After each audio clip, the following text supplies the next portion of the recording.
48-year-old cameraman Patrick McDermott was the on-and-off boyfriend of Olivia Newton-John. In 2005, he boarded an overnight fishing charter off the coast of Los Angeles.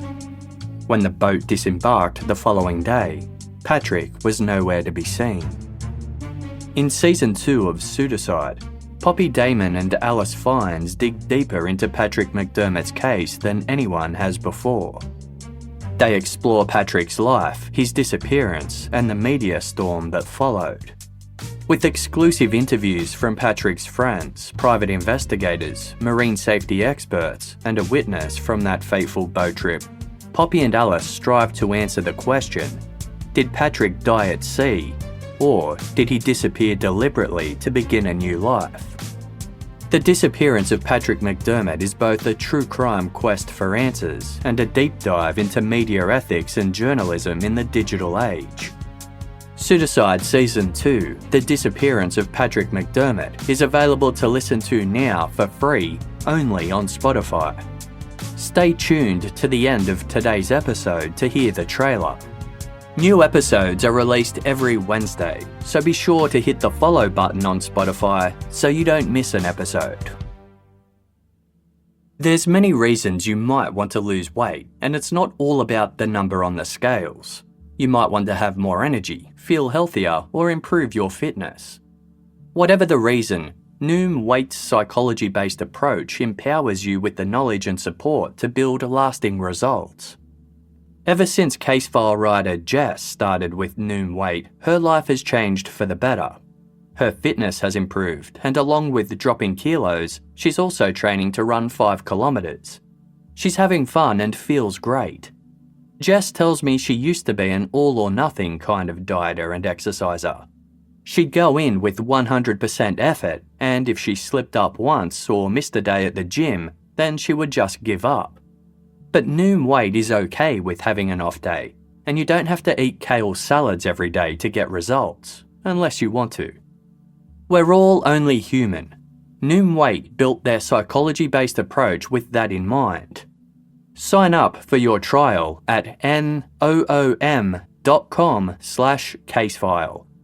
That's noom.com/casefile to sign up for your trial today. And check out Noom's first ever book, The Noom Mindset, a deep dive into the psychology of behaviour change. Available for pre-order wherever books are sold.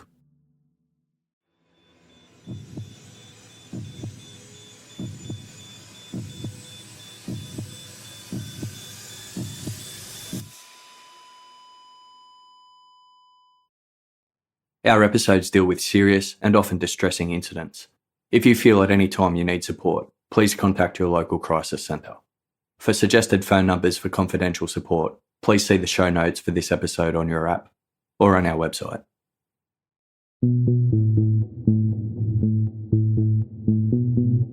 At 9:32 p.m. on Friday, March 18, 1994, a call came through to the South Australian Ambulance Service helpline. On the other line was a distressed male. "My fiancée has had an accident in the bath," he said.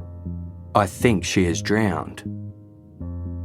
The operator began asking questions, but the caller was in a state of panic. He put the phone down, explaining he was performing CPR.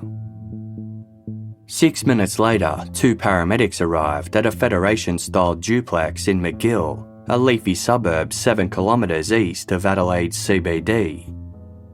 The house belonged to 29-year-old lawyer Anna-Jane Cheney.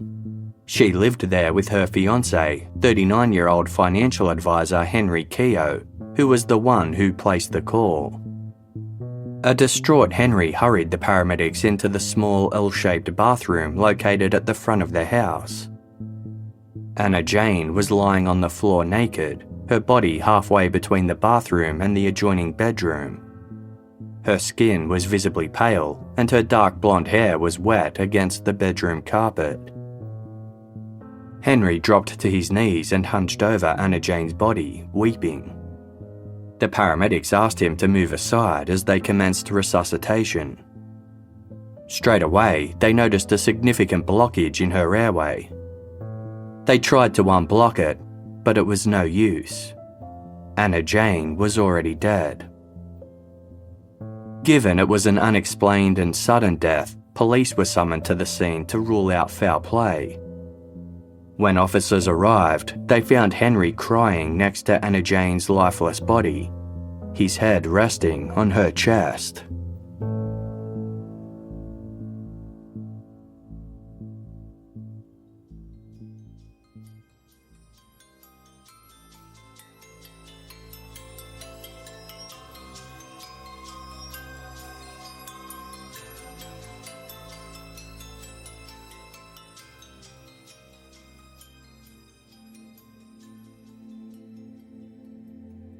Henry Keogh told officers that after knocking off work on Friday, March 18, he and Anna-Jane met at a trendy suburban pub to unwind.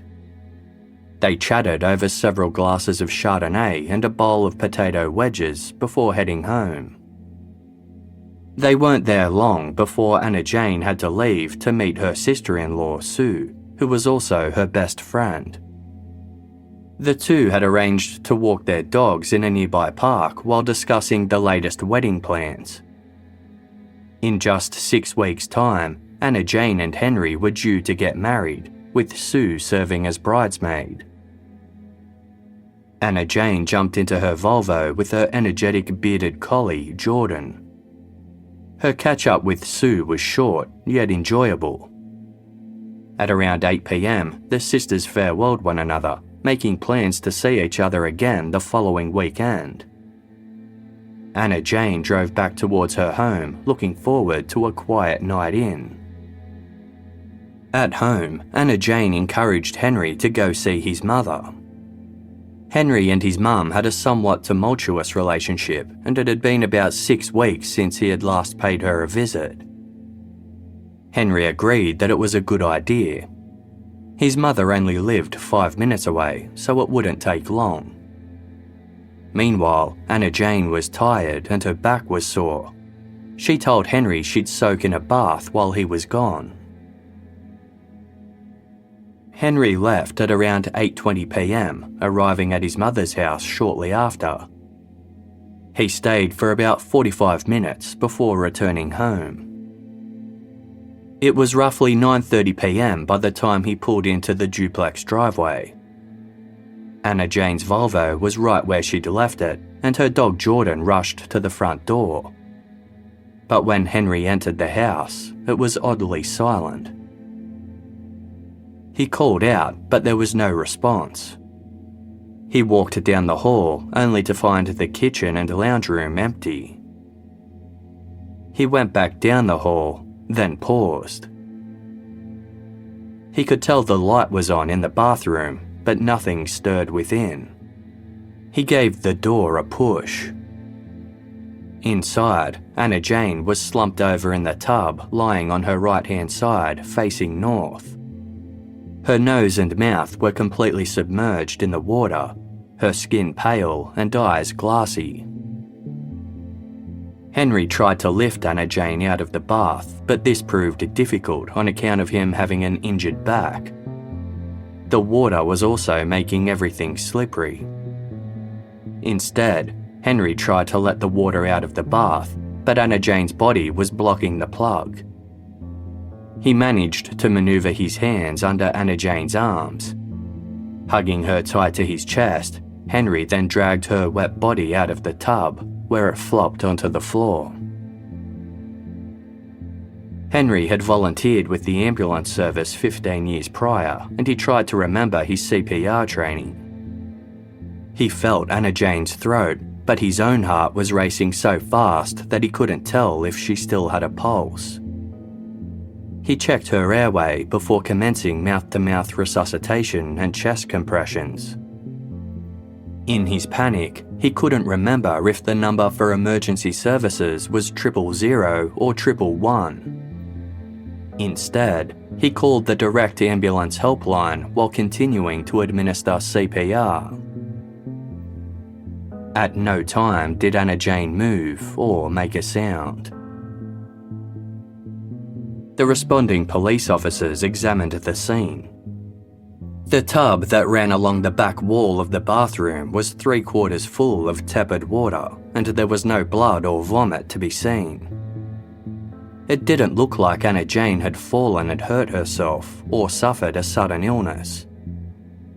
There were no signs of forced entry or any kind of violence or struggle.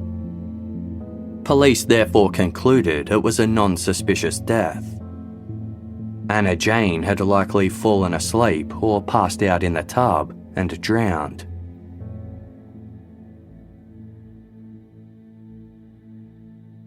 Henry notified the Cheney family of Anna-Jane's death. For them, things didn't make sense. Anna-Jane was a healthy young woman with no medical history that would explain a sudden loss of consciousness. She had consumed 4 glasses of wine at the pub with Henry that night, yet her sister-in-law Sue didn't think she'd seemed affected by alcohol when they met at the park to walk their dogs. Anna-Jane wasn't a drug user and was otherwise looking forward to the future. She had recently secured a senior position with the Law Society of South Australia, an impressive achievement for someone of her age and experience. It was a demanding role, but one that Anna-Jane thrived in. Colleagues admired her ability to blend her ambitious and career-focused dedication with her characteristic warmth and joy. They did recall that Friday had been a particularly stressful day at Anna-Jane's work, but no one she interacted with that day noted anything out of the ordinary. When a deceased body is found in water, there is nothing in an autopsy that will exclusively prove that the individual died from drowning. Therefore, a range of factors such as injury, heart attack, stroke, and severe allergic reaction need to be ruled out before drowning can be concluded as the cause of death. The task of conducting Anna-Jane Cheney's autopsy was assigned to Dr. Colin Manock, the Senior Director of Forensic Pathology at South Australia's Forensic Science Centre. He'd conducted around 9,000 autopsies over the span of his 30-year career and was considered by many to be the state's top forensic expert. Dr. Manock couldn't find any trauma that would have rendered Anna-Jane unconscious, but he did notice a 3-centimetre circular bruise on the top of her forehead, which appeared to have occurred shortly before she died. There was also a small bruise on the back of her neck. Blood and tissue samples were taken from her lungs, heart and brain for further testing and to exclude any significant medical conditions. Until then, Dr. Manock reported his findings to the coroner, determining the provisional cause of death to be freshwater drowning. He said no further reports would be necessary unless the tests revealed something of note. But the bruising concerned him. It was an unusual position that didn't look like it could have been caused by a fall. A constable who worked for the Coronial Investigations section had attended Anna-Jane's home on the night she died. From the get-go, she'd felt that there was something a little off about the whole situation. She found Henry Keogh's behaviour at the scene to be odd, describing his display of grief as, quote, crocodile tears.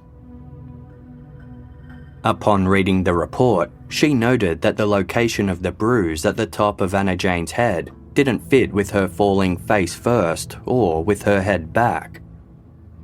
The constable requested further inquiries be conducted to explain how the bruise occurred. And she wasn't the only one who had questions.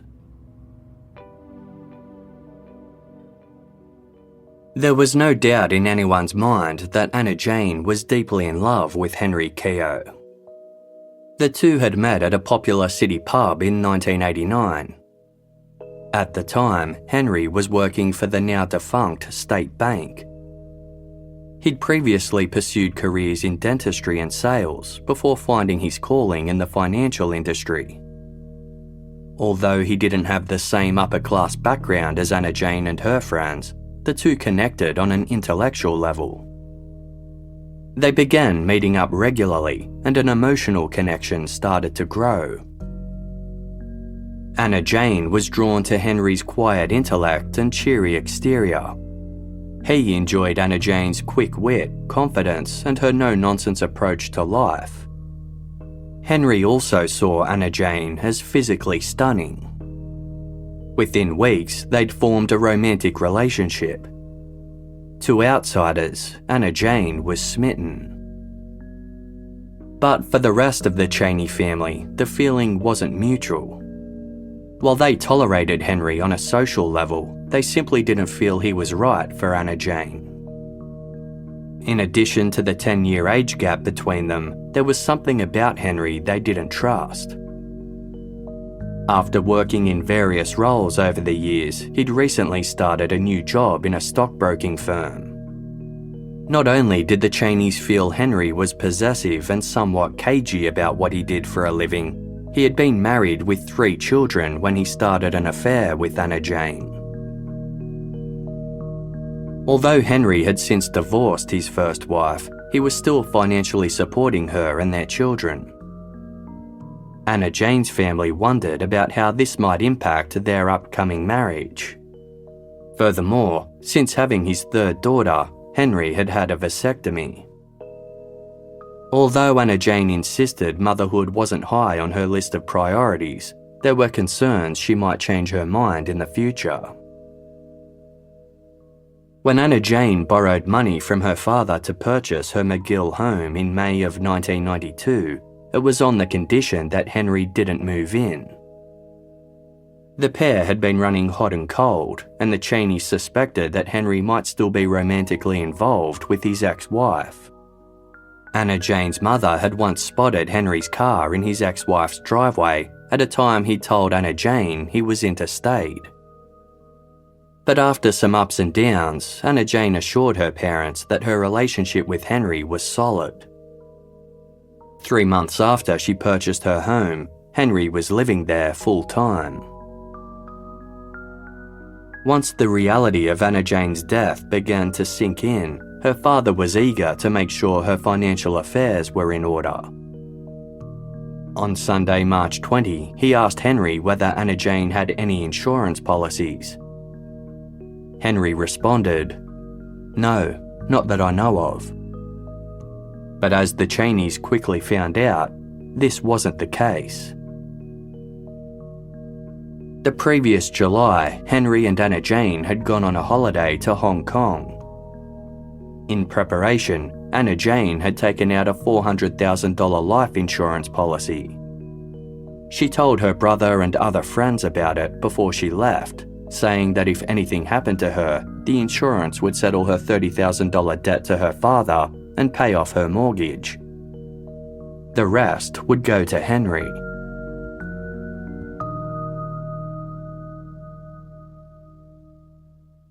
This information from the Cheneys, coupled with the questionable bruising on Anna-Jane's head, prompted police to investigate her death further. Anna-Jane's sister-in-law hadn't noticed the bruise when the pair walked their dogs, nor had a friend who met with her for lunch on the day she died. However, the dislike for Henry Keogh was shared by a majority of Anna-Jane's close friends, who deemed him to be secretive and a liar. A former colleague of Henry's also described him as a snake oil salesman. The general consensus was that there was something suspicious about Anna-Jane's sudden death. These suspicions were shared by Dr. Colin Manock, who had since conducted a second autopsy of Anna-Jane's body. 2 days after she passed, Dr. Manock noticed what appeared to be 3 small circular bruises developing just above her left ankle, with an adjacent bruise on the inner left leg. As the days went by, the bruises got darker and darker. Dr. Manock placed his hand against Anna-Jane's leg and realised that his 3 fingers and thumb lined up with the bruises. It dawned on him, this wasn't just a random pattern. It was a handprint. Dr. Manock was aware of an infamous case that had occurred in England in the early 20th century. Over a period of 3 years, 3 otherwise healthy young women had drowned in small bathtubs. A forensic pathologist realised that all 3 women shared similar bruising around their elbows. He concluded they hadn't died by accident at all. Someone had likely pulled each woman up by their legs, causing their upper bodies to slide underwater. The sudden rush of water into their noses would have quickly rendered them unconscious, with their killer then holding them underwater until they drowned. At the time of their deaths, all 3 women had been married to the same man, George Joseph Smith. Smith's connection to each woman had gone unnoticed as he changed his name and relocated often. It was determined that he had killed his 3 wives to inherit their money. The case came to be known as the Brides in the Bath murders. For Dr. Manock, the similarities between the Brides in the Bath case and the mysterious death of Anna-Jane Cheney couldn't be ignored. On Tuesday, March 22, 4 days after Anna-Jane's death, police took Henry Keogh in for questioning. Over 4.5 hours, they asked him about his relationship with Anna-Jane and the events leading up to her death. Henry had initially told police that when he left his house on Friday night, Anna-Jane had been getting food out to feed her dog. This time, he said she was running the bath. He'd earlier said that when he came home, he checked the bedroom. This time, he said he never went into the bedroom. There were other inconsistencies too. In his first statement, Henry said he found Anna-Jane lying on her right-hand side, but he told Anna-Jane's mother that he found her lying on her back. Police questioned Henry's ex-wife, Susan. She said Henry's affair with Anna-Jane wasn't the first time he'd been unfaithful during their marriage. Regardless, she cared about him deeply and hoped he'd one day return to the family. Susan told police the two had maintained a friendship but hadn't been sexual since they first separated, nor had Henry spent the night at her home since. When the police mentioned Henry's engagement to Anna-Jane, Susan was shocked. This was the first she'd heard about it. For investigators, this raised the question: if the two were still close friends, why had Henry kept this information a secret? Could it be because he never intended for the wedding to go ahead at all? Police visited Henry at the McGill home where he was still living and asked for Anna-Jane's financial records. When asked who the beneficiary of Anna-Jane's will was, Henry responded, "I don't know." The records told a different story. Henry was listed as both the executor and main beneficiary. Other than the $30,000 Anna-Jane owed her father for the house deposit, the rest of her estate was to go to Henry. The $400,000 life insurance policy she'd taken out prior to their overseas holiday was only the tip of the iceberg. In fact, Anna-Jane had a total of 5 life insurance policies with different providers, all of which had been taken out between February and April of 1993, just over a year before her death. In total, the policies were worth $1.125 million.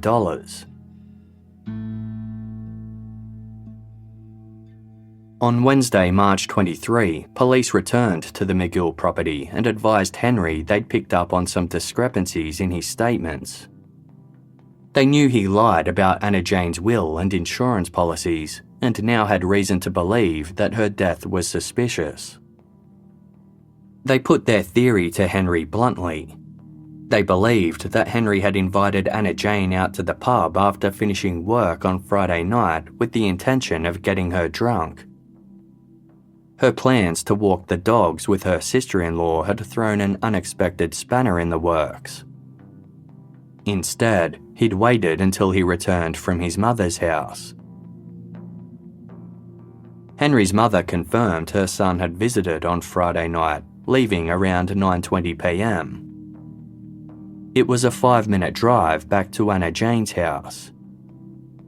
Henry's call to the ambulance service was placed at 9:32 p.m. Although an exact time of death couldn't be established, if Anna-Jane was already in the bath when Henry arrived home, this gave him just under 10 minutes to grab her by the ankles and lift her legs up over her head, forcing her head underwater until she lost consciousness. Some of the first responders at the scene felt that Henry was genuinely distressed. It was possible this wasn't evidence of grief, but a reaction to what he'd just done. The police told Henry that he was the only one with any motive to want Anna-Jane dead. With no signs of a break-in or sexual assault, everything pointed towards him. Henry was taken aback. He rejected the police theory, saying it was Anna-Jane who had invited him for drinks on Friday night, not the other way around. Any discrepancies in his statements were explained by a severe lack of sleep and the stress of the situation. Henry reluctantly permitted police to search the house. They double-checked for any signs of forced entry or missing goods to rule out the possibility that someone else could have broken in and committed the crime. There were none, nor did the neighbours recall hearing any shouting or suspicious noises. On the night Anna-Jane Cheney died, around 12 people had entered her bathroom. This included paramedics, police, friends and family. No forensic samples had been collected, and the bathwater had been promptly drained without any tests being conducted. Nothing had been done to protect the integrity of the crime scene. In fact, Henry himself had stayed home alone after everyone left that night, cleaning and vacuuming the house. By the time it was deemed necessary, a forensic search failed to uncover anything of note. Regardless, on Friday, March 25, 1 week after Anna-Jane had passed away, her death was officially declared a major crime. Her body was released to her family that same day. On Wednesday, March 30, Anna-Jane was prepared for her funeral wearing the wedding dress she'd been so excited to wear down the aisle. She was remembered as the silver thread that wove so many lives together.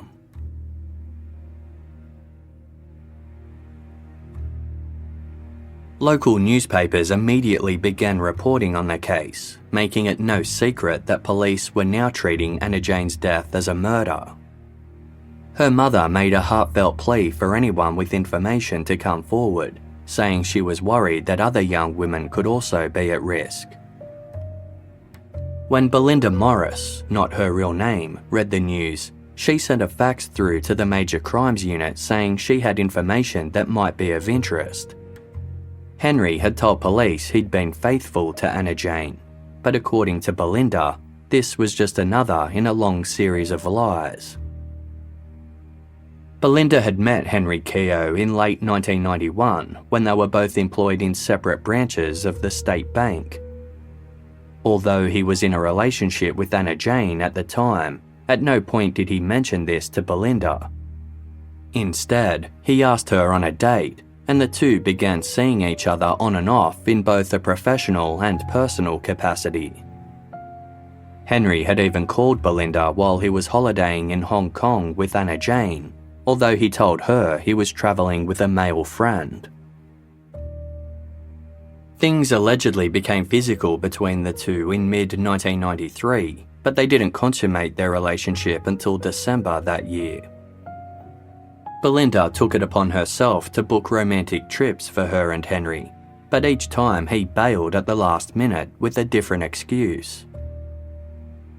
It was in January of 1994 that Anna-Jane's name came up at work for the first time. When Belinda asked Henry who she was, he apparently responded, "An ex-girlfriend. She phones me all the time. She's obsessed with me. She is convinced she wants to marry me. but I will never marry her. Then on Valentine's Day in 1994, just 1 month before Anna-Jane died, Henry gave Belinda a rose and a card. Belinda asked if this meant that Henry was all hers. He allegedly responded, "Yes, I'm yours, and you're all mine."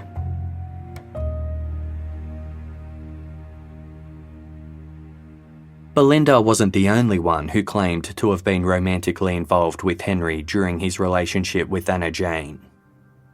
Monica Coleman, not her real name, met Henry through work in 1991. Their relationship went from professional to personal, and the two began meeting up socially. In March 1992, a visibly upset Henry told Monica that he needed to break up with his girlfriend, Anna. He loved her, but she wanted to get married and have children, which was the last thing on Henry's mind. Henry concluded he would try to end things kindly by, quote, weaning Anna-Jane off of him. 3 months later, Monica was out shopping with friends when she ran into Henry and Anna-Jane. The following day, Henry called Monica to clarify that the two of them were now just friends. From there, Monica and Henry entered what she described as an intense sexual relationship. They would dine out together and have sex up to 6 times a week. Monica considered them to be a couple, but certain things about Henry's behaviour bothered her. He wouldn't tell her exactly where he lived, yet he'd never stay at Monica's house later than 2 a.m. He always made excuses as to why he had to leave and would bail on social events on account of having to see his children. He said he didn't want to make any commitments because he was still getting over his breakup with Anna-Jane. Monica eventually ended things with Henry in December of 1992. They continued meeting up every now and then, but had no further sexual contact. Henry gave the impression he was still single and told Monica that he hadn't been intimate with anyone else since their breakup. Unbeknownst to Monica, at this point he was engaged to Anna-Jane. Monica had lunch with Henry on Valentine's Day of 1994, during which he allegedly said he wasn't seeing anyone. In reality, his wedding to Anna-Jane was just 2 months away. Convinced that Henry now had further motive to want his fiancée out of the picture, a full investigation was launched into the couple's finances. When taking out life insurance, standard procedure dictates that an applicant must disclose any other policies they might have with other providers. Despite Anna-Jane having 5 insurance policies, she hadn't disclosed this on any of her proposals. Investigators soon realised this was because Anna-Jane hadn't submitted the proposals at all. Each proposal had been submitted by Henry Keogh, complete with a forging of Anna-Jane's signature. The couple shared a joint checking account. Henry had also forged Anna-Jane's signature to pay for the premiums, as well as to reinstate her pre-existing superannuation account. On each policy, Henry Keogh was listed as the beneficiary.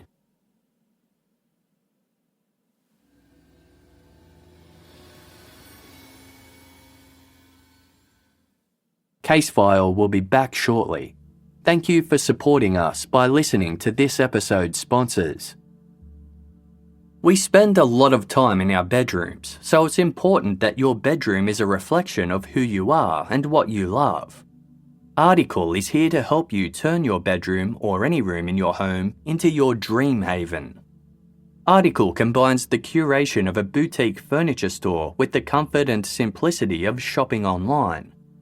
They are dedicated to a modern aesthetic of mid-century Scandinavian, industrial and bohemian designs. Putting it simply, shopping with Article is the easiest way to make your space look beautiful. Fast, affordable shipping is available across the USA and Canada, and is free on orders over $999. Casefile composer Andrew ordered some rugs and throws from Article to brighten up his home. He loved the quality of the materials and also their eye-catching Scandi design. But the thing Andrew loved most was the great customer care. He was completely looked after from ordering to delivery. Article is offering our listeners $50 off your first purchase of $100 or more. To claim, visit article.com/casefile and the discount will be automatically applied at checkout. That's article.com/casefile for $50 off your first purchase of $100 or more. The most wonderful time of the year is also the most hectic.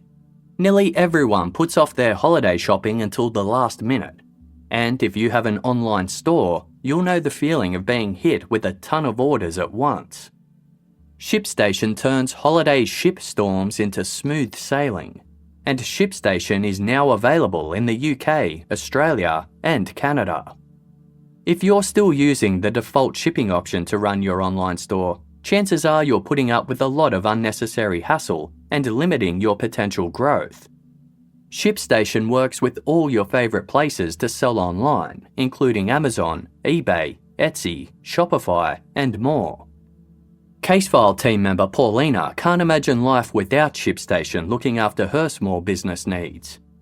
It was so easy to get started, and she loves how now everything she needs is in one simple interface. Paulina can keep track of all her orders and automate tasks she used to have to complete manually, which saves her so much time. That's time she can now spend doing things she loves, like playing with her beautiful dog, Benji. This holiday season, give yourself the gift of stress-free holiday shipping. Use promo code CASEFILE at ShipStation.com today to sign up for your free 60-day trial. That's ShipStation.com, promo code CASEFILE.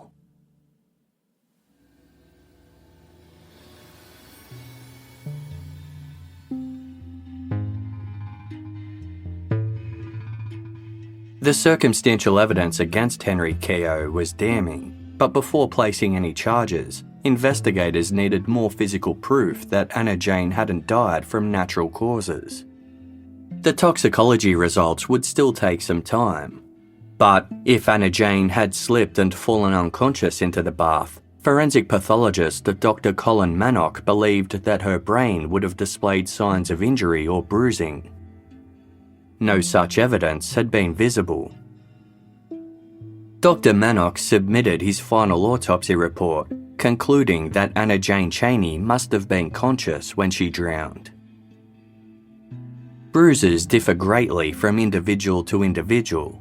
Some people show signs of bruising straight away, while others take days or even weeks. Therefore, Dr. Manock couldn't say exactly when the bruises on Anna-Jane's legs had occurred.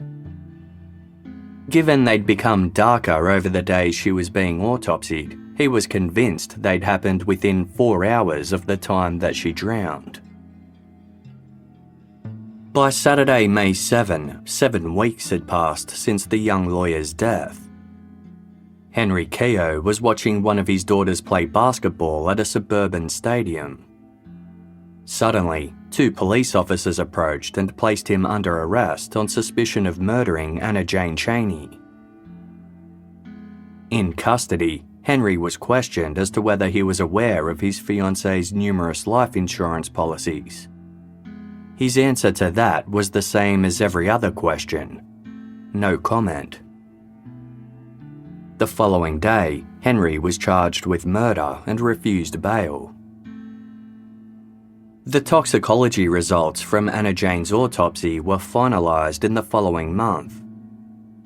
At the time of Anna-Jane's death, her blood alcohol had registered at around 0.08%. There had been no medication or illegal drugs in her system. For Dr. Manock, it was therefore highly unlikely that Anna-Jane had simply fallen asleep in the bath. When a person's airways are threatened, survival mechanisms kick in automatically. They will typically begin coughing and choking and be woken by a surge of adrenaline. Dr. Manock didn't think Anna-Jane was intoxicated enough to cancel these reflexes out.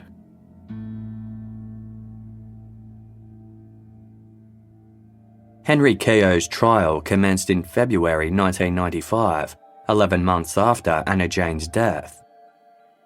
The prosecution's case was that Henry had been financially motivated to kill his fiancée purely out of greed. The falsification of her multiple life insurance policies served as proof of premeditation. The secret affairs Henry had with 2 other women proved he wasn't serious about his professed love for Anna-Jane or his intention of marrying her. With their wedding looming, the prosecution said that inheriting Anna-Jane's estate would enable Henry to provide the ongoing financial support to his ex-wife and children while enjoying his freedom. The prosecution said there was no evidence to support accidental death, suicide, or intervention from a stranger. Instead, all fingers pointed to murder by Henry Keogh. Having returned home from visiting his mother, finding Anna-Jane in the bath gave him the perfect opportunity to launch an attack. Given that Anna-Jane loved and trusted Henry, she would have thought nothing of it when he entered the bathroom and reached out to touch her, hence why there was no sign of a struggle. The prosecution clarified that it wasn't their role to prove exactly when or how Henry had killed Anna-Jane, only that he had indeed committed the crime. They acknowledged that the evidence against Henry Keogh was mostly circumstantial, but when all the factors were combined, there was no room for doubt that he had killed Anna-Jane Cheney. According to Henry, when he found Anna-Jane, she had been sitting at the plug end of the tub. On the stand, Dr. Colin Manock presented his view that a person sitting in this position could be easily immersed if someone grabbed their legs and folded them down towards their head. The shape of the bath meant the person's shoulders would be pushed to the bottom of the tub, trapping their arms and rendering them unable to struggle. The flotation effect would make it easy for the body to be pulled through the water, with a sudden rush of water going up the nose to cause rapid unconsciousness. For Dr. Manock, the hand-like bruising on Anna-Jane's legs supported this theory.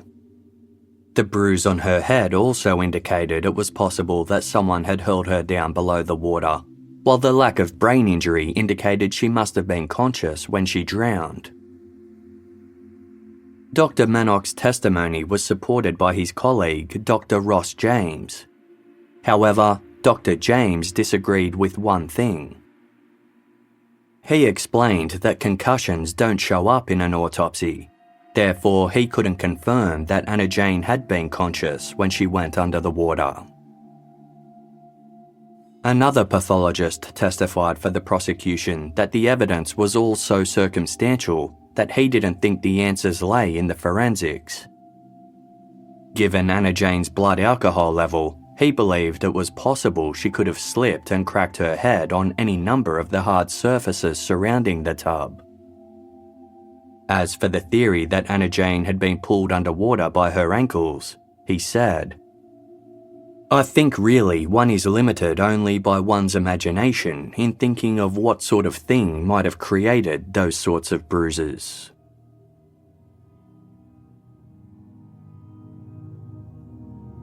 The defense submitted that Anna-Jane's death was nothing more than a tragic accident, and that elevating it to murder would be a, quote, terrible miscarriage of justice. They argued that the bruises on Anna-Jane's body could have been caused by any number of things, and at any time. Not only were forensic experts unable to conclusively exclude the possibility that Anna-Jane had died as the result of an accident, their client also had a legitimate explanation for the life insurance policies. In a highly anticipated move, Henry Keogh took the stand in his own defense. He explained that as a side hustle, he worked as an independent insurance agent. For every insurance policy he sold, he received a commission from the relevant insurance company. To keep his agency active, he had to continue putting business through. In preparation for his inevitable retrenchment from the failing state bank, Henry submitted policies in both his and Anna-Jane's name. Not only did this keep his agency active, but the commissions he earned were larger than the premiums, making it a win-win situation. Although it wasn't legal, this was common practice within the industry. Henry claimed that Anna-Jane was fully aware of the scheme and agreed to go along with it, provided she didn't have to do the paperwork or undergo any medical testing. Henry said he never had any intention of claiming payouts on any of the policies. If that was the case, the prosecution questioned why he had withheld this information from the police when they first inquired about Anna-Jane's financial affairs. And why had Henry told Anna-Jane's father he didn't know if she had any insurance? Furthermore, if Anna-Jane knew about the policies, why did she only ever tell her friends and family about the one for $400,000? Henry explained he'd still been in a state of shock and confusion at the time. The defence attempted to exclude testimony from Belinda Morris and Monica Coleman, the two women Henry was alleged to have had affairs with, on the grounds that it didn't provide any genuine insight into his relationship with Anna-Jane. The judge disagreed, and both women took the stand to provide the court with details about their relationship with the accused. Henry fully admitted to his relationship with Monica, but explained that it had taken place during a period of 1992 where he and Anna-Jane had been taking a break. Although he also acknowledged that the two relationships did overlap for a period of time. As for the relationship with Belinda, Henry admitted the two had been friends, but he strongly denied that they'd ever been romantically or sexually involved. Knowing that Belinda had never had a serious boyfriend before, Henry believed she was confused about the attention he gave her. He admitted to calling Belinda while he was in Hong Kong with Anna-Jane, but explained this was purely business-related. In response to the prosecution's claim that the relationship between Belinda and Henry intensified while Anna-Jane was busy planning for the wedding, the defence argued that Belinda had become obsessed with Henry and created a fantasy. In the last few years, Belinda had lodged 30 sexual harassment claims against 21 of her male co-workers, as well as one female. Due to the stress it caused, she was placed under psychiatric care and eventually given leave from the bank. The defence suggested that Belinda was just an infatuated woman with psychiatric issues who had misread a platonic friendship, a claim she strongly denied. In an attempt to prove that the two had never had sex, the defence asked Belinda whether Henry was circumcised. She said that he was. In a bizarre move, a photo of Henry's erect penis was submitted into evidence. The photo confirmed that he was, in fact, not circumcised.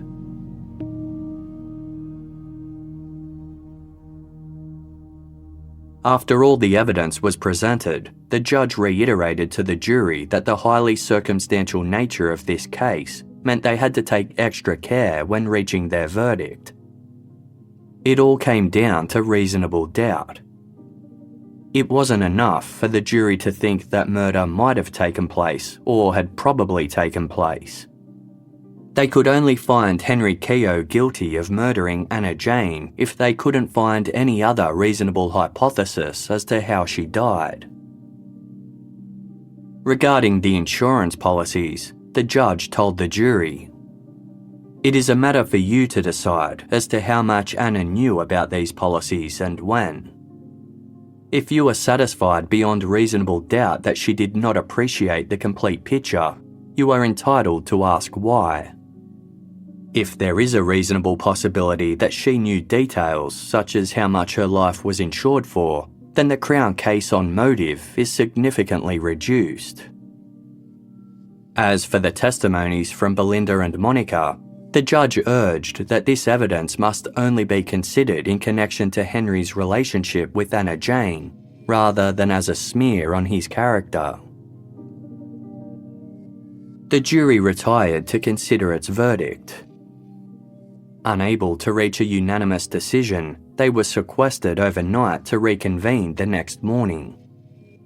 But by midday the next day, they remained completely deadlocked. There would be no verdict. The jury was hung. The case was ordered to be retried the following week.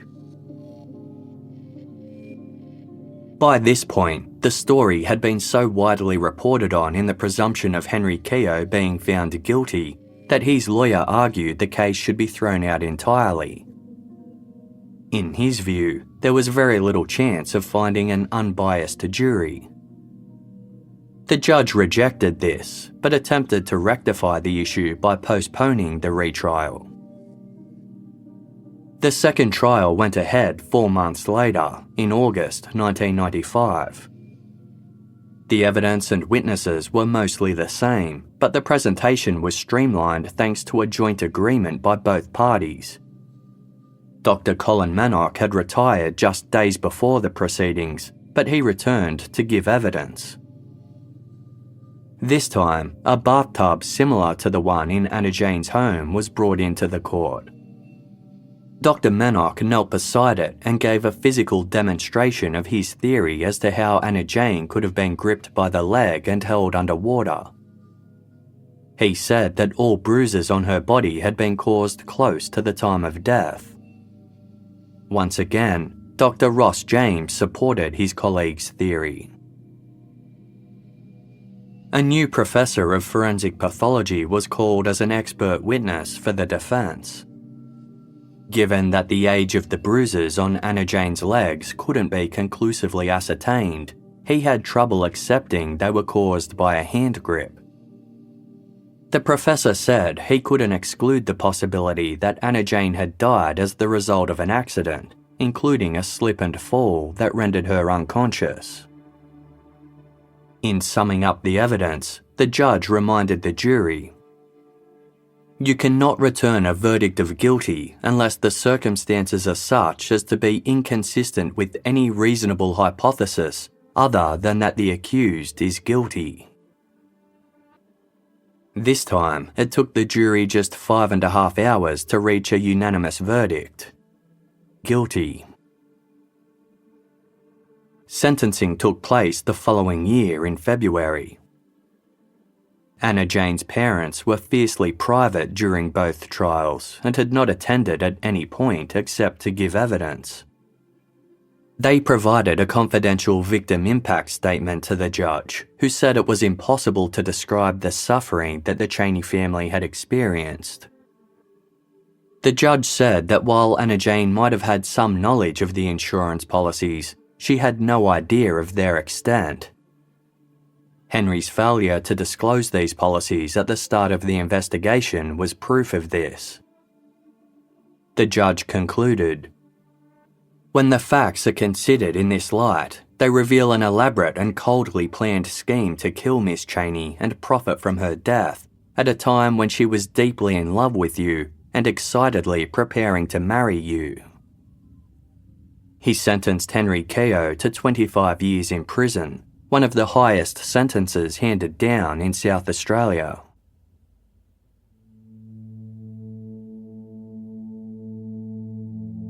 Henry's lawyers immediately filed for an appeal.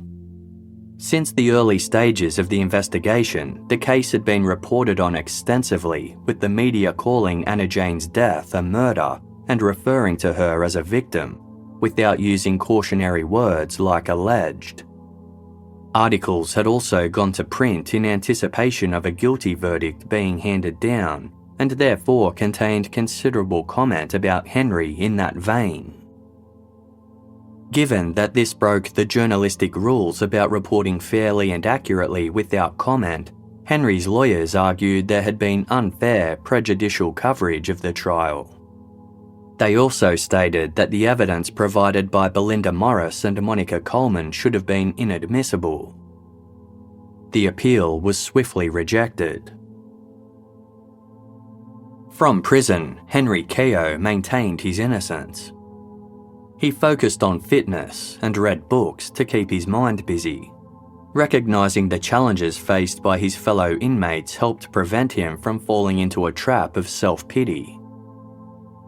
Visits from his daughters sustained him, but these became less frequent as Henry was transferred between different regional prisons. Henry's 10-year-old daughter encouraged him to stay positive. She wrote him a letter that said, "I am trying to be brave just for you, and I will hope for the best in the future.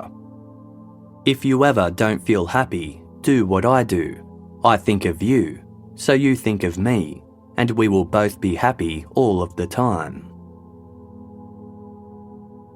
In addition to the ongoing support of his family, Henry's case had attracted a growing number of supporters from the academic community as well as concerned citizens. They believed he had been served a severe miscarriage of justice, and not just because the case relied so heavily on circumstantial evidence. Firstly, there was the question of why Anna-Jane's body had been cremated before her death had even been officially registered. Secondly, Henry had been charged with murder before the toxicology results had even been confirmed. Thirdly, some were dubious whether the proposed murder scenario was even physically possible. But at the heart of it all lay a much bigger question. Between October 1992 and July 1993, 3 unrelated babies died under suspicious circumstances in Adelaide.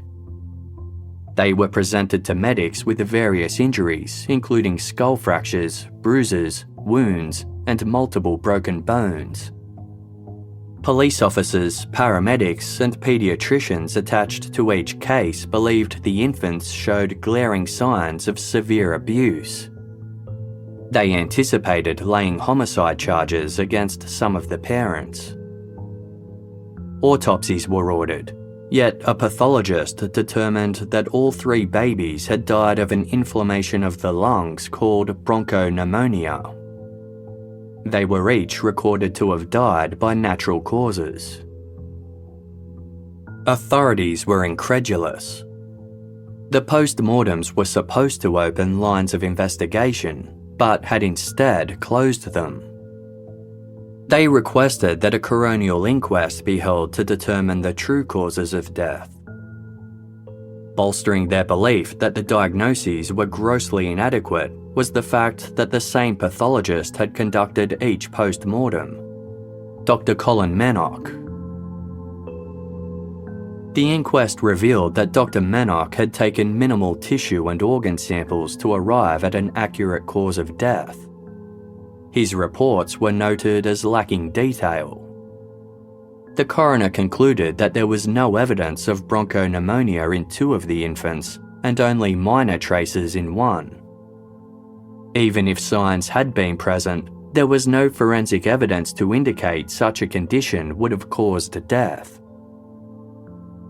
In one case, Dr. Manock had interpreted a scar on one of the baby's bottoms to be nappy rash. It was presented that this could have actually been a cigarette burn. The injuries on another of the infants was described as being akin to those of an adult motor accident victim.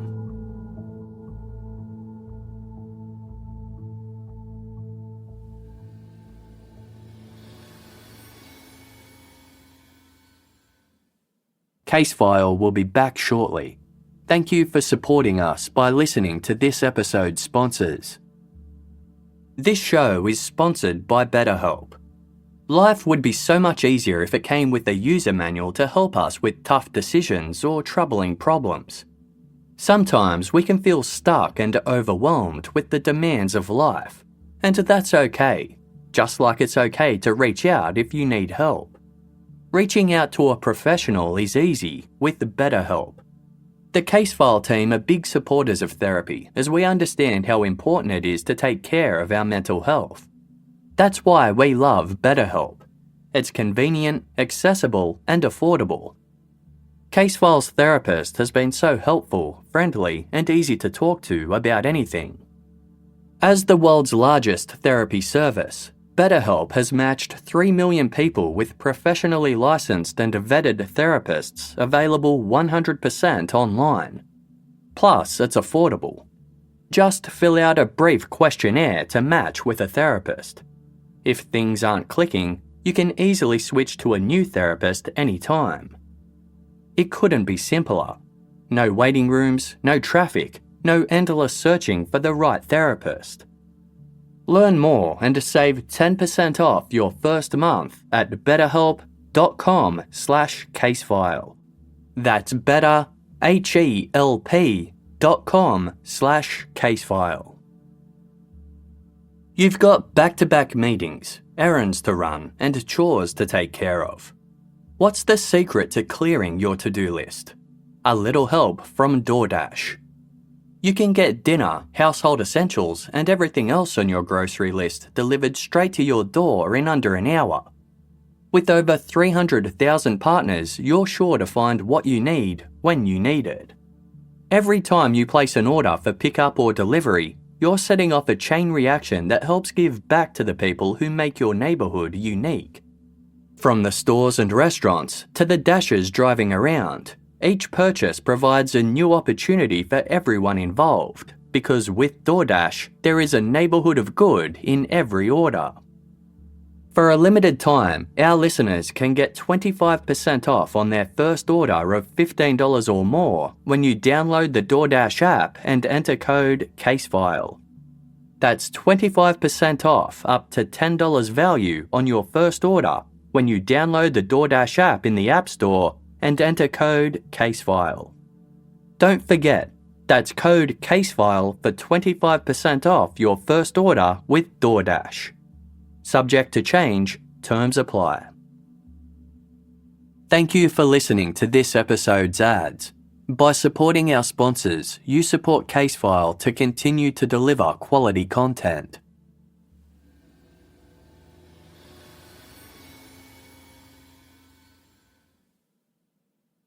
The inquest into the baby's deaths also revealed that in the late 1970s, Dr. Manock had taken his employer to court after an attempt had been made to demote him from the position of Director of Forensic Science. It was alleged that his co-workers had become increasingly concerned that Dr. Manock lacked the specialist skills required to perform his job. While he had completed a medical degree in the United Kingdom, he'd never completed the 5 years of histopathology study required of a senior pathologist. This entailed the microscopic examination of human cells and tissues for the presence of disease and was essential in certifying causes of death. In lieu of this qualification, Dr. Manock simply completed a 20-minute oral exam. In court, Dr. Manock's immediate superior admitted to knowing that Dr. Manock wasn't adequately qualified for his role. He'd hired him due to lack of viable options. Regardless, Dr. Manock won his industrial court case and his position was upheld. This meant it was his job to certify cause of death for such major clients as the State Police, Coroner's Office, and the Director of Public Prosecutions until his retirement almost 20 years later. The evidence regarding the 3 babies had been given several months before Henry Keogh's murder trial, yet the findings weren't publicly disclosed until 2 days after Henry's conviction. This was a deliberate move by the coroner. He was concerned that publishing the results while the trial was underway would result in a mistrial. But for Henry Keogh's supporters, it raised the question: if Dr. Manock's findings in the 3 infant cases were found to be flawed, why was he able to testify as a major witness in the Anna-Jane Cheney case at all? Professor Tony Thomas had been the pathologist tasked with reviewing Dr. Manock's autopsies of the 3 babies as part of the coronial inquest. At the request of one of Henry Keogh's supporters, he agreed to review Anna-Jane Cheney's case. The fundamental duty of a pathologist is to consider all logical possibilities of a cause of death. However, at Henry's committal hearing, Dr. Manock had blatantly stated, "I was at no time looking or thinking that the death was accidental because I could find no explanation as to why she would drown." The prosecution had argued there was no other explanation for her death other than murder, but from Professor Thomas's experience, he didn't think it was all that unusual for an otherwise healthy young woman to die an unexplained death. Professor Thomas discovered that Dr. Manock didn't request Anna-Jane's medical records. He didn't send her heart or brain to be examined by specialists who could rule out whether Anna-Jane had any defects that could help explain her sudden death. Nor did he take samples from her liver, pancreas, or pelvis. The tissue samples he did take were declared woefully inadequate. He'd submitted just one sample of heart tissue, whereas a specialist would have expected around 350 tissues from the heart alone. Weighing and measuring the body and organs of a deceased is considered standard practice during an autopsy. Dr. Manock hadn't reported any of these things. Pathologists are required to document in writing all of their observations and findings, which must then be checked and initialed by an independent observer. Dr. Manock didn't do this. It was also standard practice that colour photographs be taken during an autopsy showing the procedure, as well as the deceased's full body and full face. Neither Dr. Manock nor any other forensic investigator had done this. The only photos that existed from the autopsy were 22 black and white images of Anna-Jane's legs and torso. The most damning forensic evidence in Anna-Jane Cheney's case were the subtle bruises on her left leg that purportedly supported the grip theory. When a bruise is microscopically examined, red blood cells can be seen in the surrounding tissue. At Henry Keogh's trial, Dr. Manock had testified to confirming the existence of the bruise under microscope. Professor Thomas obtained the tissue samples from the crucial bruise on the inside of Anna-Jane's leg that was said to have been caused by a thumbprint. He placed the slide under the microscope. He saw nothing. There was no scientific evidence that this was a bruise at all. And if there was no bruise, there was no evidence of the grip that allegedly proved Henry Keogh had murdered Anna-Jane Cheney.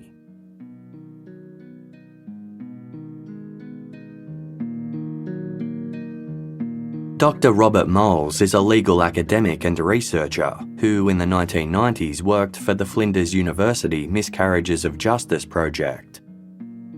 5 years after Henry Keogh's murder conviction, he started looking into the case. With help from other supporters, Dr. Moles noticed that in addition to Professor Thomas's findings, there were several aspects that raised some serious red flags. To bolster the so-called grip theory at Henry's second trial, the prosecution introduced a photograph of the inner side of Anna-Jane's left leg. To the naked eye, the so-called thumb bruise was virtually non-existent. At the judge's request, Dr. Manock had circled it with a red marker. The problem with this was that he essentially directed the jury to see what Dr. Manock believed he'd seen. Tissue samples weren't available for the other marks that were thought to be bruises on Anna-Jane's leg. If they were in fact bruises, there was no evidence that she had them before she got into the bath. But the opposite was also true. As nobody had seen Anna-Jane's legs that day, no one could say that she didn't already have them. In both trials, Dr. Manock testified that Anna-Jane's aorta showed evidence of burst blood cells, in what's known as hemolytic staining. He called this a classic sign of freshwater drowning, a conclusion he'd reached by referring to a pathologist's handbook issued in 1968. However, in more recent editions of this handbook, such reference had since been removed after it was determined that hemolytic staining could be caused by other processes, including natural decomposition.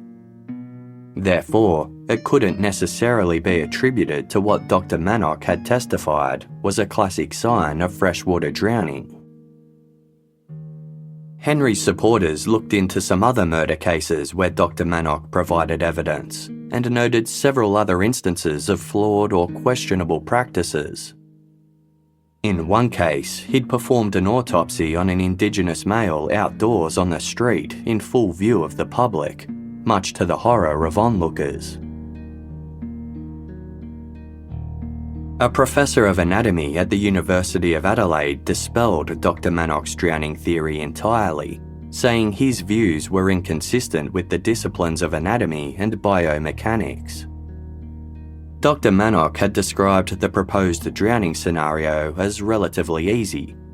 However, the anatomy professor said that the power of the extensor muscles in Anna-Jane's legs would have been greater than the power that Henry Keogh could exert through grabbing onto her calves. In 2001, a team of Henry's supporters gained permission from the new owners of Anna-Jane's house to conduct a reenactment of the murder scenario proposed by Dr. Colin Manock. They hired a model with similar proportions to Anna-Jane, and using a male of similar proportions to Henry, they attempted all possible combinations of hand grips and positioning. In every case, the model was able to fight back to prevent her head from being held underwater.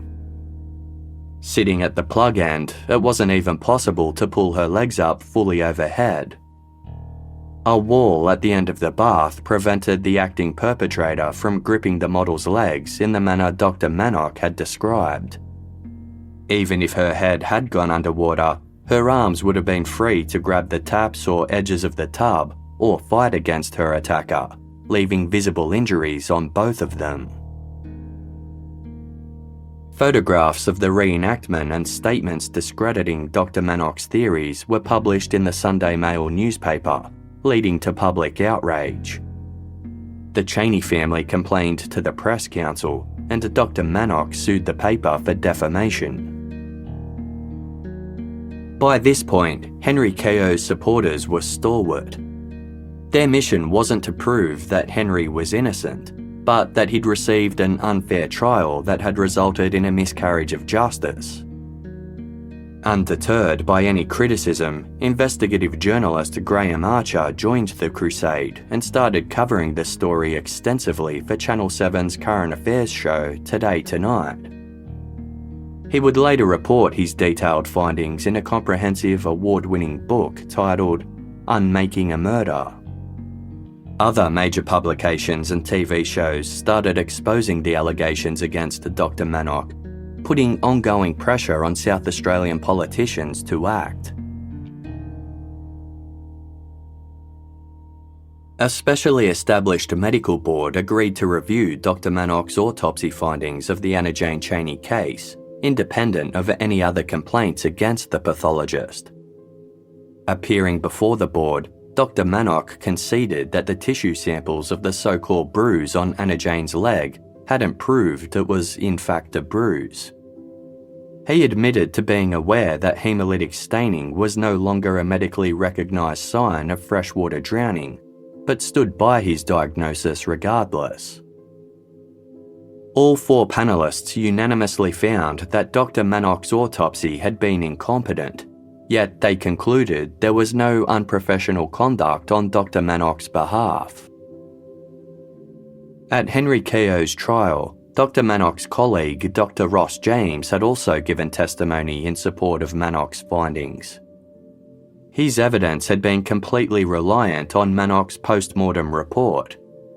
At no point had Dr. James examined Anna-Jane's body himself. Regardless, he'd supported his colleague's theory entirely, agreeing that the bruise on Anna-Jane's left leg was caused by fingers. At the tribunal hearing, Dr. James admitted that he'd examined the tissue samples taken from Anna-Jane's leg and found no evidence to indicate that there was a bruise. When asked why he didn't explain that to the jury, Dr. James responded, "I didn't think it was particularly relevant." The medical board ultimately found that Dr. James was guilty of unprofessional conduct by failing to disclose relevant information to the court. In 2011, the case was featured in an episode of Australia's leading current affairs program, 60 Minutes. It wasn't the first time a high-profile television show had questioned Henry Keogh's guilt, but it was the first time that Dr. Colin Manock made an appearance. Speaking about the case of the 3 dead babies, Dr. Manock admitted that he'd gotten one of the slides mixed up. Presenter Carl Stefanovic called it a gross error. Manock responded casually, "It is an unfortunate error, but one which can be made when things are hectic." Dr. Manock conceded that the supposed bruises on Anna-Jane Cheney's legs could have been up to 4 days old. Stefanovic asked Manock what evidence there was that Henry Keogh had killed his fiancée. Manock responded, "The evidence is the cause of death was drowning." A bewildered Stefanovic said, "That's drowning, that's not murder." To which Dr. Manock replied, "That's right. The evidence is there was large amounts of life insurance on her." Stefanovic pointed out, "That's motive. It's only motive if there's been a murder." Stefanovic said it would take a brave attorney to reopen Henry Keogh's case, given that testimony from Dr. Manock had been given in over 400 South Australian convictions. He said lifting the lid on Dr. Manock's forensic career could open a Pandora's box.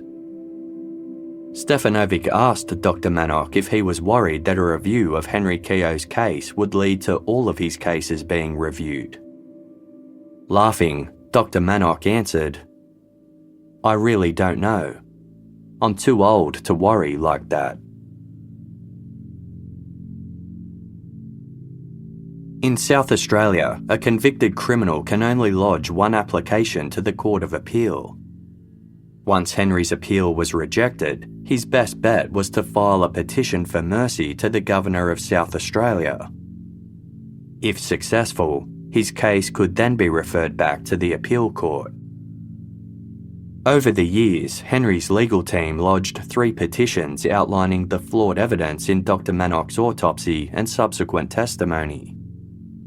Each plea was rejected. The Solicitor General admitted there were minor issues with the forensic details, but concluded that this didn't cancel out the fact that Henry Keogh had forged Anna-Jane Cheney's signature on over $1 million of life insurance, of which he was the sole beneficiary. After the third rejection, a spokesperson said, "The people of South Australia can be comforted in the knowledge that a 2.5-year exhaustive examination has concluded that there is no doubt as to the guilt of Henry Keogh." Henry's legal team eventually submitted a 4th petition against Henry's conviction. It was a monumental undertaking, with 4 books worth of information making it the most dense submission yet. The submission argued that Henry's case be revisited on the fact that, quote, "The prosecution as it was presented at trial no longer exists. Every feature of that case has either been withdrawn, in some instances totally altered, and in other instances completely demolished." In 2013, new laws were passed in South Australia that allowed for prisoners to appeal again if they had fresh and compelling evidence. Henry appointed a new legal team who managed to uncover a report that had been sitting on the government shelves for 9 years. When Henry Keogh had submitted his 3rd petition for mercy in 2004, the Solicitor General ordered a government-appointed forensic expert to conduct an independent review. The job went to Professor Barry Vernon Roberts. In his 16-page report, he concluded there was no pathology to support the hypothesis that Anna-Jane Cheney had drowned as a result of someone gripping her lower legs to force her underwater. Vernon Roberts believed Anna-Jane had more likely passed out from some kind of cardiac episode, knocked her head on the bathtub, and then drowned while unconscious. He found no evidence of foul play. Despite the government having this information from their own expert witness, they had concluded that no miscarriage of justice had been served against Henry Keogh.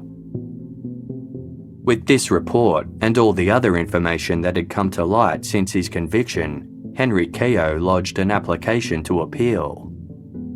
This time, his request was granted. The appeal hearing went ahead in December 2014, during which all the new evidence was presented. It was also put forward that swelling on Anna-Jane's face at the time of her death could have indicated an allergic reaction caused by an antihistamine she'd been prescribed in the past. One forensic expert said it was possible that the bruises on Anna-Jane's head could have actually been caused during the autopsy. The Court of Appeal ultimately found that Dr. Manock's evidence was flawed, and the verdict was therefore unsafe. The judgment said, "There is nothing in the autopsy findings to exclude the probability that Miss Cheney's death was a drowning in the bath following a fall and a head injury which rendered her unconscious." A number of highly significant observations and opinions of Dr. Manock materially misled the prosecution, the defence, the trial judge, and the jury. In these circumstances, there has been a substantial miscarriage of justice. Henry Keogh's conviction was overturned and he was released on bail after 2 decades behind bars. However, this wasn't an acquittal. He would still have to face trial for a 3rd time. Henry left the courthouse with his now adult daughters by his side. Applause arose from the crowd of his supporters who gathered outside.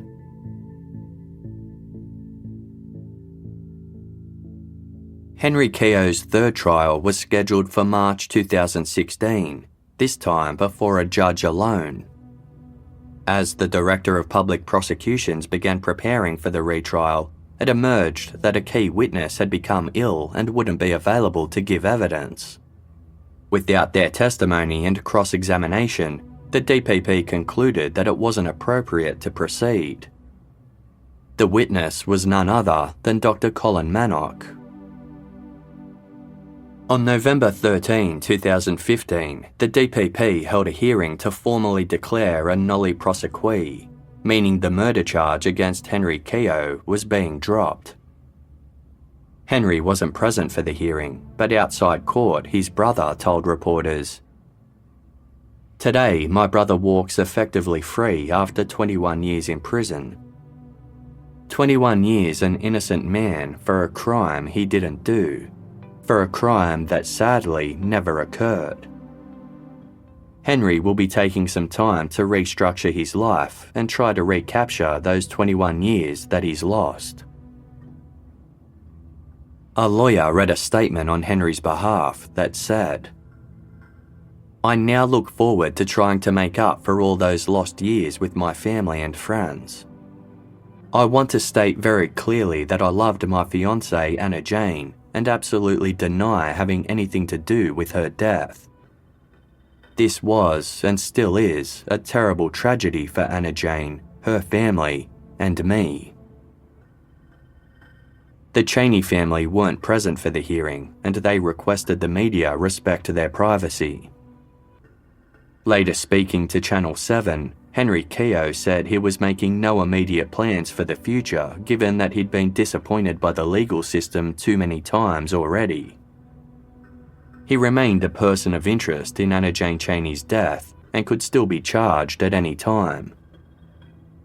Henry said the fact that the retrial wouldn't be going ahead was good enough for him, stating, "I have my liberty.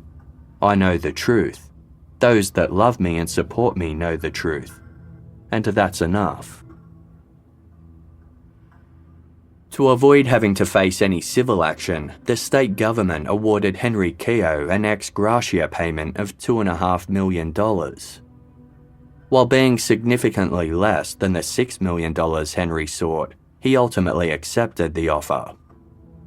The decision to compensate him caused a stir among politicians and the public, who remained divided in their view of Henry Keogh's innocence.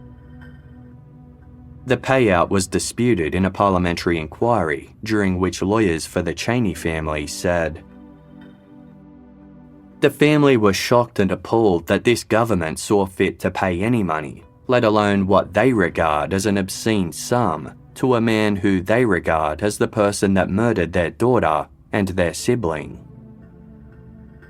Henry argued that the smaller figure wasn't enough to make up for everything that he lost, saying, "More than 7,000 sunrises and sunsets that I never saw. Can you sit here today and even contemplate the everyday joys and happiness that you take for granted that I missed out on? The marriage of children, the birth of grandchildren, my own advancement in the workplace. I believe I'm owed a debt for this nightmare, as is my family, as is Anna-Jane, who deserves better to be falsely remembered as the woman killed by the man she loved and the man who loved her. You've called this inquiry to ask why I was given an ex gratia payment. I ask, why not? What price would you put on 20 years of your life if that had been stolen from you?"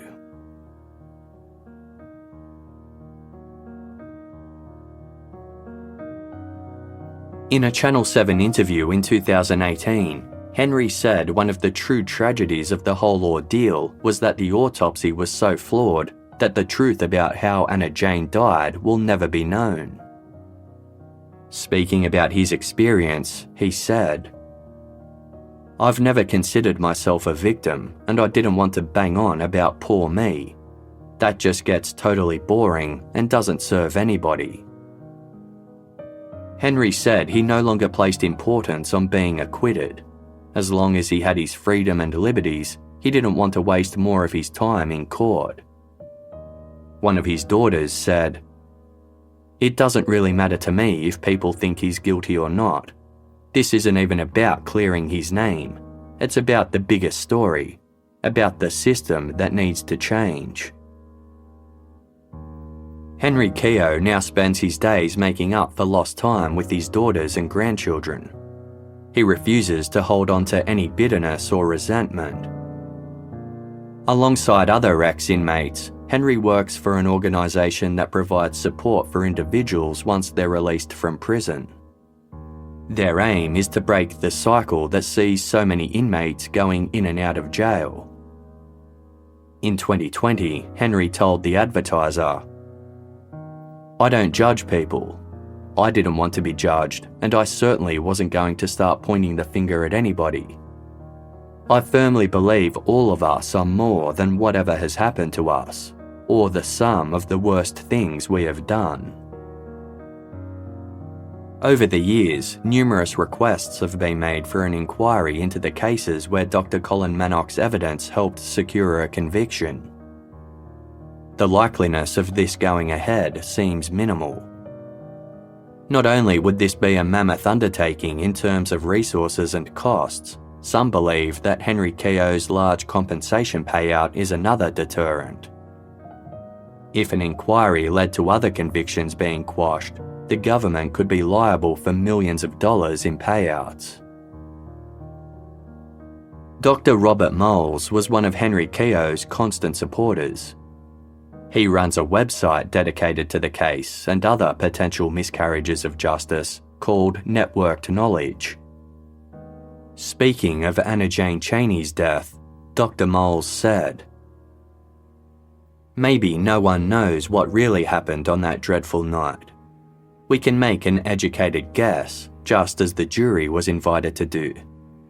When we make such a guess, we do so based on the information that we have at the time, combined with our more general views of human nature and society. Such judgments may be better or worse than others, but we can never really know what happened. The Cheney family are as fiercely private about the case today as they were in 1994. Despite the flawed forensics, they still believe there is enough circumstantial evidence against Henry Keogh to warrant a retrial. The Cheneys were never consulted about the noli prosequi. A statement released by their lawyer in 2018 said a retrial was their only hope for closure. It's a case that continues to divide the public. Some call it one of the biggest miscarriages of justice Australia has ever seen, while others think a guilty man walks free. A statement made by one of Anna-Jane's friends in 1995 highlights an important point to remember as the debate continues. She said, "I think it is fitting that Anna-Jane be remembered for the beautiful person she was, not just as the body in the bath."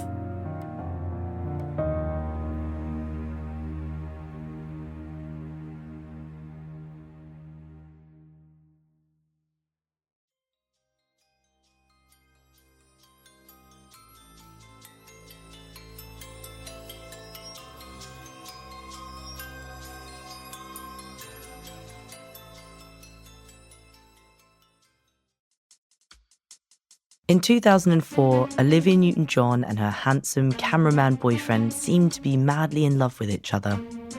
But less than a year later, this seemingly besotted couple had split.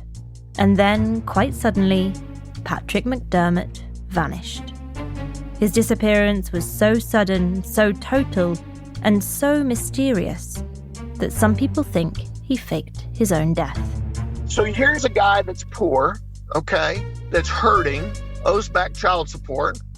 And I believe that the pressures of that and the pressures of, oh my God, I'm going to have to go to jail and my son's going to have to see me in jail. And I think it was just too much for him. Months after he vanished, alleged sightings began. Apparently, McDermott was in Mexico. And I was sitting there at the bar having adult beverages. And this guy was walking around going table to table with like an artist's rendering of an image of Patrick. And he came to our table and he goes, "Do you recognize this person?" I go, "You know what? I think he's staying at my surf camp." In Season 1 of Pseudocide, we brought you 9 different stories of death fraud through the ages. Now, in Season 2, we're investigating the disappearance of one man, Patrick McDermott.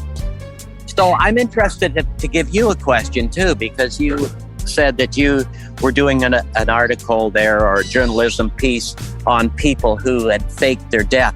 Like, do you really think that Patrick McDermott faked his death? Join me, Poppy Damon, And me, Alice Fiennes. as we unravel the mystery week by week in Pseudocide, only on Spotify. You're like, where is he? And that's horrible for somebody that you know you cared about. Where is he?